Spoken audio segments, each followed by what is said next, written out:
Ladies and gentlemen, welcome to Singapore. Singapore is renowned for its world-class infrastructure, with highly efficient and advanced airports, ports, and public transportation.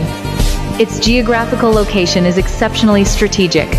With a population of approximately 5.64 million and an area of just 733 square kilometers, its economy is highly developed. The urban environment is uniquely captivating. It is acclaimed as the Garden City. Hi everyone. Today I want to talk about Singapore as tourist destination. My name is MUSTAZZIM and AZUWAN. And my partner is MOHAMAD RIEZMAN bin Muhammad ROZI. Let's start the presentation. To appreciate Singapore tourism success, it's helpful to understand a little bit of its remarkable story. It's your nation with a very clear vision right from the start. Immediately after gaining self-government in 1916, the foundation for modern tourism was laid. The government recognized early on that generating income and the employment through tourism would be key to Singapore's growth and prosperity. Moving into the 1980s, Singapore faced a challenge, the appeal of rapid modernization, cover historical preservation, but crucially it led to a shift toward heritage preservation, ensuring that while Singapore built outward, it did not forget its past. And about the 20s and 2010, Singapore aggressively reinvented itself to compete regionally. This means significant investment in attraction and infrastructure, solidifying in its competitive edge and making a top-tier destination. This proactive planning is a hallmark of Singapore's approach to tourism. Now let's look at tourism development. First, we have historical foundation and strategic reinvention. By 1964, Eastern Asia, 1980, heritage pivot, post 200, integrate resort shifted to focus to high value MSCE spend. Second, the complementary model quality, sustainability and resilience. Strategy shifted to quality tourism. Tourism 2040, post 2010, aiming for high receipt to prioritizing visitors spend over volume. And lastly, we have social, economy and cultural impact. Manage tourism yet high profit or job but risk culture erosion. Singapore successfully combined innovation, sustainability and premium global status. Now, let's dive into the number and see how Singapore tourism story unfolds through data. We have seen strategic development and the statistics truly reflect its impact. First, looking at the first graph, chart growth, shock and recovery from 2000 to 2024, you can observe a generally steady upward trend in visitors' arrival right up until 2019, where we hit a historical peak of 19.1 million visitors. This growth was largely fueled by key investment like the integrated resort. Moving on to our demographic breakdown, here are the top source markets based on 2024 estimates.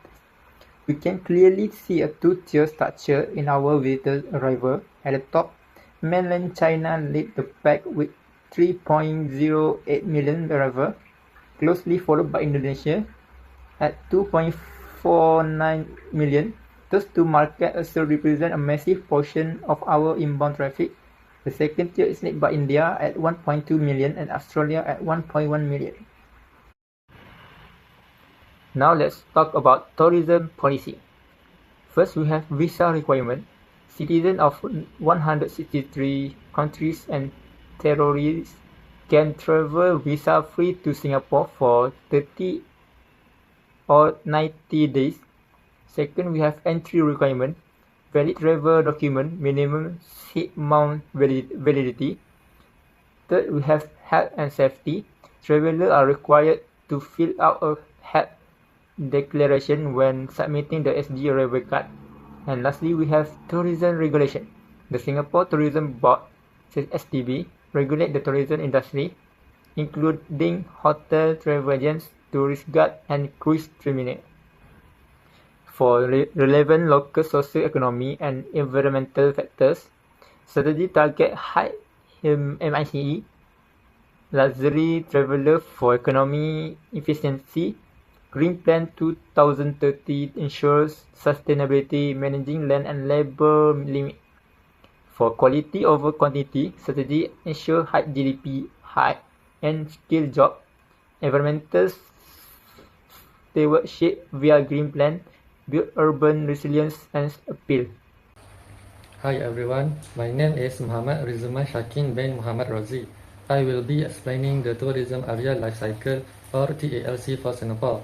I will show how Singapore progressed from a simple stopover city in the 1960s to a world-class destination today. In the 1960s, right after independence, Singapore was still a very simple port city. Tourism was very small scale with fewer than 100,000 arrivals. There were only a few attractions and basic hotels.